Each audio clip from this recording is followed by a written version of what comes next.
There's a map in the Israeli Defense Ministry that nobody wants to show you. Not the map they display at press conferences showing destroyed Iranian targets. Not the map they share with American counterparts showing degraded missile sites. A different map.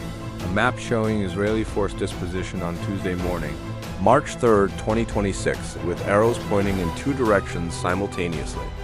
One set of arrows pointing northeast toward Iran, where Operation Epic Fury continues into its fourth day, and another set of arrows pointing north into Lebanon, where the 91st Galley Division just crossed the border and began seizing territory that Israel was legally obligated to evacuate 4 months ago.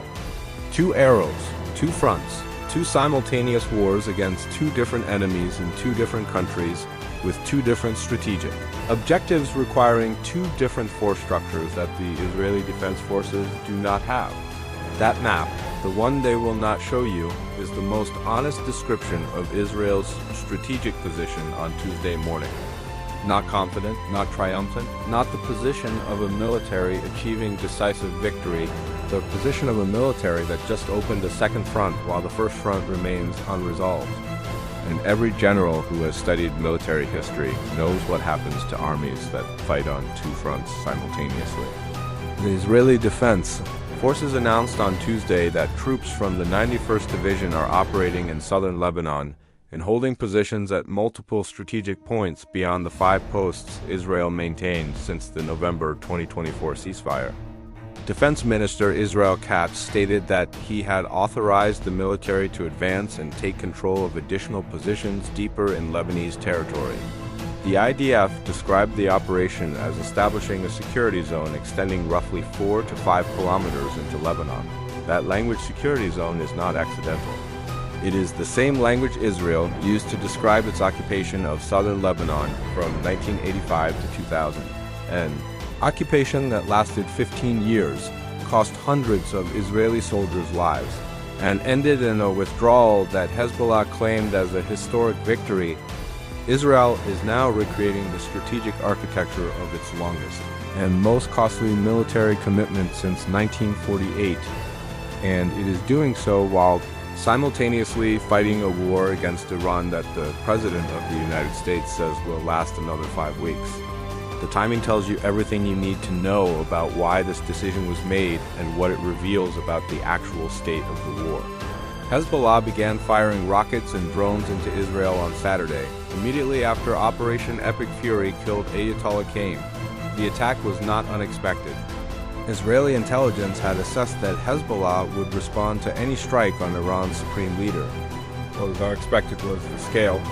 Hezbollah announced 3 separate attack waves on Tuesday alone, targeting Israeli military positions, northern cities, and infrastructure. 8 Israelis were wounded in Tuesday's attacks, including a woman with moderate blast injuries. Rockets struck Kiryat Shimona. Drones penetrated Israeli airspace. The Iron Dome system that was supposed to provide impenetrable protection was firing interceptors at a rate that military planners had not anticipated for a secondary front. While the primary front against Iran remained active, Israel's response to the Hezbollah escalation was not proportional retaliation. It was invasion.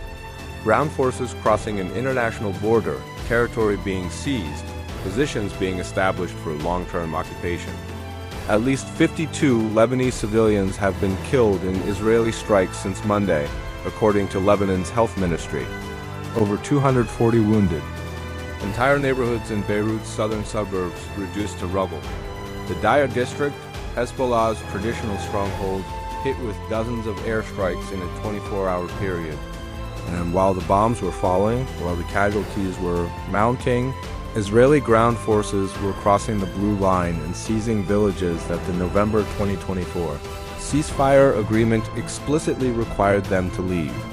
UNIFIL, the United Nations peacekeeping force that has patrolled southern Lebanon since 2006, issued a statement condemning the incursion as a serious violation of UN Security Council Resolution 1701. That resolution, adopted after the 2006 Lebanon War, established the framework for peace between Israel and Lebanon. It required Hezbollah to withdraw north of the Litani River. It required Israel to withdraw all forces from Lebanese territory. It authorized UNIFIL to monitor compliance and report violations. And it created a zone where only the Lebanese Army and UN peacekeepers were permitted to bear arms. Israel just violated that resolution with ground forces. On IFIO observed Israeli troops crossing into Lebanese territory at multiple points. The peacekeepers recorded Israeli airstrikes, hundreds of incidents of gunfire across the blue line, and 84 separate violations in a 48-hour period. The international legal framework that was supposed to prevent exactly this scenario has been shattered, and the institution responsible for enforcing that framework can do nothing but issue statements. While Israeli tanks roll past their observation posts, the Lebanese Army's response revealed the true balance of power in southern Lebanon. Rather than confronting the Israeli advance, the Lebanese armed forces withdrew from their forward positions along the border. Witnesses told Reuters that Lebanese troops pulled out of at least 7 operating positions as Israeli forces approached. Lebanon's state-run national news agency confirmed that the army was evacuating advanced positions to avoid direct confrontation with Israeli forces. The army that was supposed to fill the security vacuum after Hezbollah's withdrawal, the army that Resolution 1701 empowered to maintain order in southern Lebanon, retreated without firing a shot. And into that vacuum, Israeli forces are now establishing the permanent presence that 4 months ago they promised to dismantle. Here is the strategic calculation that Israeli planners are now confronting. The calculation that the map in the Defense Ministry makes impossible to avoid. The IDF has approximately 170,000 active duty personnel. It can mobilize another 465,000 reservists in a full callop. Those numbers sound impressive until you map them against the current operational requirements. The war against Iran requires continuous air operations, naval deployments in the eastern Mediterranean and Red Sea, air defense coverage across the entire country, and logistic support for American forces operating from Israeli territory. The occupation of southern Lebanon requires ground forces to hold seized territory, continuous patrols to prevent Hezbollah infiltration, engineering units to construct fortifications, and reserve units to rotate with frontline troops.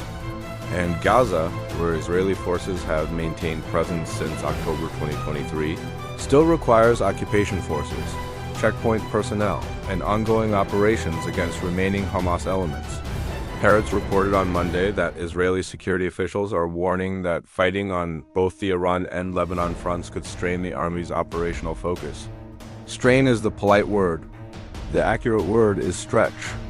The IDF is being stretched across 3 simultaneous operational theaters, 2 of them active combat zones with a force structure designed for short decisive wars rather than prolonged multi-front engagements. The reservists who were called up for Operation Epic Fury are now being told their deployments may extend to support Lebanon operations. The air defense batteries protecting Tel Aviv from Iranian missiles are the same batteries that would protect northern Israel from Hezbollah rockets. The pilots flying sorties against Iranian targets are the same pilots who would be needed to provide close air support for ground forces in Lebanon. Every asset committed to one front is an asset unavailable for the other. And Israel just doubled its front line while claiming it is winning decisively. The Hezbollah that Israel is now fighting in Lebanon is not the Hezbollah of 2006. It is not even the Hezbollah of October 2024, when the 8-week war cost the organization significant leadership and infrastructure. The Hezbollah of March 2026 is an organization that has been explicitly activated by Iran to respond to the killing of Ayatollah Khamenei. Hassan Nasrallah's successor has declared that the organization is prepared for open war. Hezbollah officials who signaled before the U.S.-Israeli strikes that they might stay out of the conflict, unless Iran faced an existential threat, have now determined that the killing of Iran's supreme leader crossed that red line. The organization that Israel claims to have degraded is now launching 3 attack waves per day and forcing the IDF to commit ground forces to a second front. The strategic implications extend far beyond the Israel-Lebanon border. The United States committed to Operation Epic Fury with the assumption that it would be a focused, time-limited campaign against Iranian military infrastructure. President Trump told reporters the operation would last 4 to 5 weeks. Secretary of State Rubio described objectives that centered on degrading Iranian capabilities and eliminating the regime's ability to threaten regional stability.